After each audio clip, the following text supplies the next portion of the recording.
Henceforth, my brother and his wife declared, "We'll manage the household independently, so find another place to live." My mother, aligning herself with their decision, treated me as an impediment.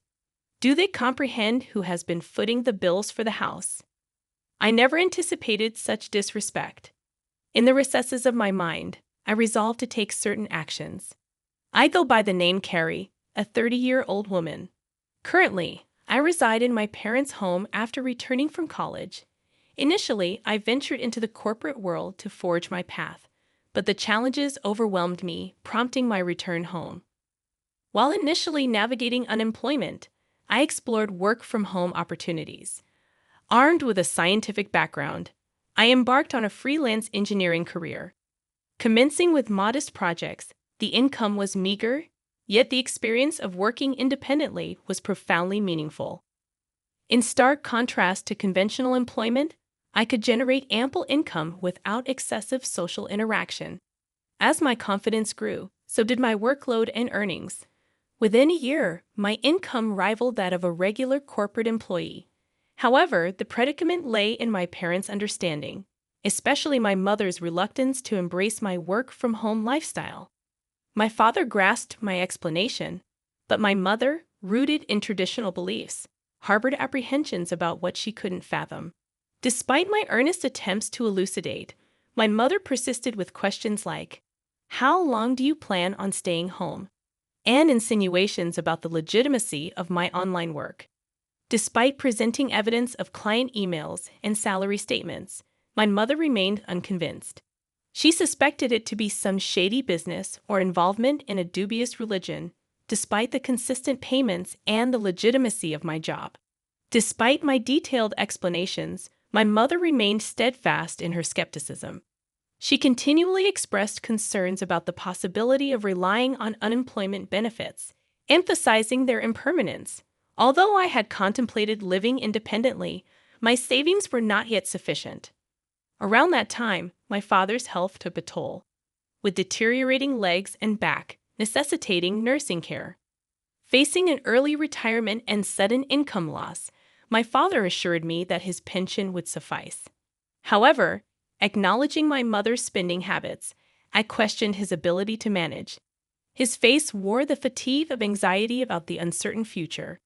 My father had supported me through college and even when I returned home due to mental health challenges. The idea of leaving him alone and continuing to live independently troubled me. My mother, too, grappled with confusion over my father's sudden condition. Contemplating the situation, I felt a sense of responsibility and a desire to give back. Reassuring my father, I pledged to support the family from that point onward. He expressed surprise, doubting my income's adequacy, but I confidently showed him my stable financial situation. Grasping the reality, my father, who had always understood my circumstances, was taken aback by my newfound stability. Encouraged by his understanding, I offered to help with household expenses, medical bills, and other financial obligations. Each month, I transferred a certain amount to my father's bank account, shouldering a significant part of the financial burden. As my mother had been using my father's credit card, I created a new main card and provided her with a supplementary card. My father, mindful of saving money, urged my mother to follow suit. In response, my mother questioned whether I should be asked to leave the house.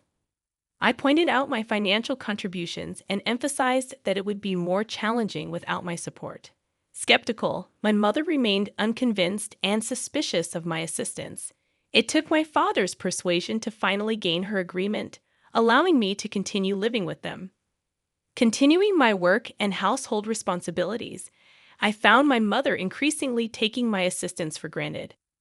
Her strictness intensified, with constant remarks about the speed of my chores. "Can't you finish your chores faster?" she would complain. I explained the challenge of multitasking while working, but she dismissed my concerns. The strain on my relationship with her became apparent, and it seemed irreparable. In contrast, my father, understanding my efforts, provided much-needed support. Despite this strained dynamic, we persevered in this manner for a year. After a year, my father's health took a sudden downturn, requiring hospitalization. Visiting him daily, I shared moments of concern and reassurance.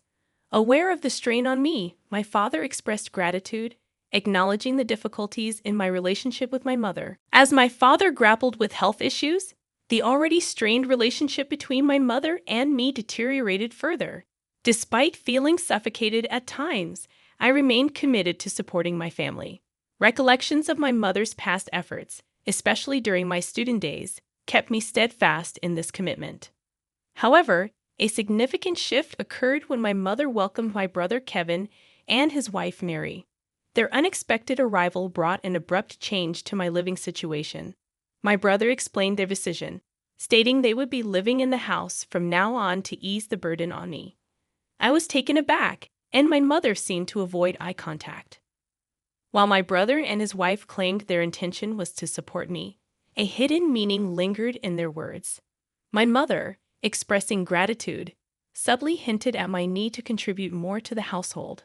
Despite the surprise, I learned that my brother, a graduate of a prestigious college, had joined a reputable company. The unexpected turn of events left me questioning the true motives behind my brother and his wife's presence in our home. Certainly, he must have been earning a substantial salary, but I too was diligently pursuing my own endeavors. I wondered if they could manage without my contributions. Transitioning into a new life at home with my brother and his wife proved to be more demanding than anticipated.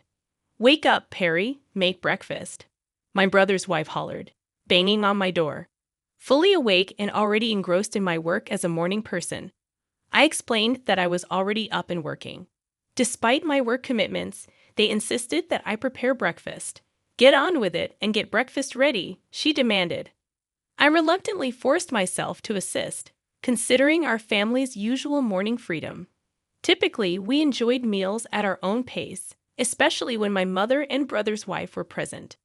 I presumed it was customary for the wife to prepare breakfast for her husband. However, my sister-in-law insisted on cooperation, and I reluctantly joined them in the kitchen. Despite my efforts, their dissatisfaction was evident. "Is this what you prepared for breakfast?" "This isn't enough," they complained. I had meticulously crafted a breakfast plate featuring soft scrambled eggs, a refreshing lettuce salad, fresh buttered toast, and a succulent sausage, thinking it would be well received. However, it seemed I had missed something. "You don't have to eat it," I retorted. But their surprise was palpable. Their reaction turned confrontational, questioning my attitude and who I thought I was. My brother, often condescending, mocked me, likely influenced by our mother. Despite explaining my work commitments, they dismissed it. "What kind of work is that? Are you crazy?" they exclaimed. Frustrated by their lack of understanding and the impact on my work, I packed my laptop, ignored their protests, and left the house. As I departed, my brother's voice echoed in the background, demanding to know where I was going. Ignoring the question, I proceeded to my father's hospital room. As I hurried into my father's hospital room, his surprised gaze met mine. "Carrie, what's wrong?" "You seem flustered," he observed. I recounted the recent incident, and my father, wearing a surprised expression, responded, "I didn't know they were. I'm sorry, Carrie. Don't worry about it. You can choose your own way of life."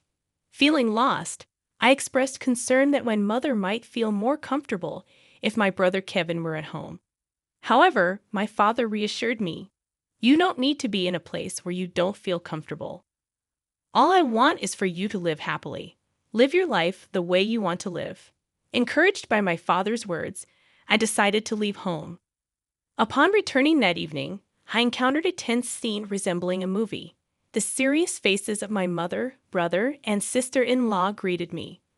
My brother accused me of not being at work, forcing him to take the day off. I inwardly questioned the responsibility of easily taking time off work. Their voices escalated, culminating in my brother demanding, "Get out of here. From now on, the three of us will live together. If you don't want to stay, please leave. We don't need an overbearing presence like you to support us." It was a shocking statement, and I replied in surprise, "Why?" Ignoring my protests, my brother and his wife insisted on my departure. declaring that I was no longer needed in the absence of our father. My mother, aligning with their sentiments, regarded me as a hindrance. The frustration intensified as they dismissed my involvement in the family's finances and prioritized their own concerns. Enraged by their insensitivity, I devised a plan. Initially, I transferred the money linked to the credit card my mother used daily to another account under my management. This subtle move aimed to surprise my mother when she could no longer access her credit card. I initiated a money transfer from my father's account, a crucial pillar supporting the family's financial stability. However, I ensured that only my father's medical expenses could be withdrawn from this separate account, unbeknownst to my mother. Consequently, a significant financial burden now rested on my brother and his wife. Though unaware of the intricate details of my brother's income, I was certain that he would feel the weight more than ever. After completing the necessary formalities, I gathered my belongings and declared my departure, saying, "I'm leaving this place." To my surprise, my mother, brother, and sister-in-law, who had been relentlessly harassing me, looked taken aback. Their astonishment revealed that they hadn't anticipated my decisive action, although, from the expressions on their faces, it seemed they were secretly enjoying the moment. As I announced my departure, they belittled me, expressing their relief. "You're finally leaving. We've never dealt with such a troublesome person. You're not coming back, are you?"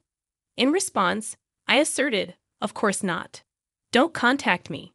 They smiled as I left the house, but I couldn't help but wonder what they would think after I had left. Embarking on a new life in a tranquil environment, I found solace and the freedom to enjoy my own time. Refreshed and focused, I immersed myself in my work. However, as expected, a call from my brother disrupted the peace. "I told you not to contact me. What's wrong?" I questioned.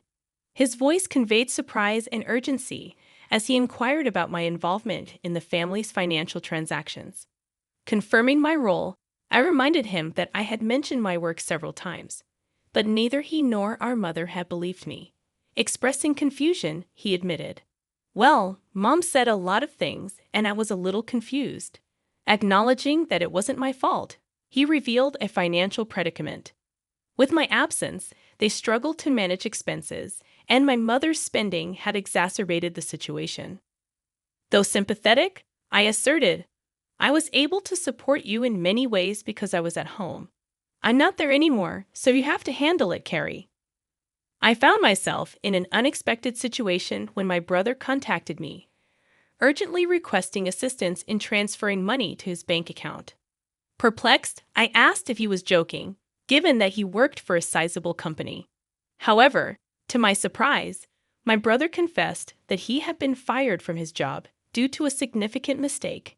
His revelation left me speechless, and I realized that he might have returned to our parents' house assuming there was enough money available. Perhaps he relied on the notion of a stable pension following our father's retirement. Wanting to enlighten my brother about my financial contributions to the household, I found amusement in the thought of his astonishment upon learning the truth. His wife and my mother joined the plea for financial aid, claiming they were on the verge of running out of savings. My mother even revealed that my father refused to contribute to household finances any longer. In response, I firmly declared that I had supported them enough, urging them to work hard and support themselves. I severed communication, emphasizing my decision to distance myself from their financial struggles. My father, recognizing the strain in his relationship with my mother, consulted a lawyer and opted for a quieter life in a different place. While I continued to visit my father daily, a friend shared my brother's recent struggles. He had moved into a modest apartment, leading a frugal life. My mother, once a homemaker, faced challenges in her sudden job, while my brother found it difficult to adapt to the opinions of younger colleagues.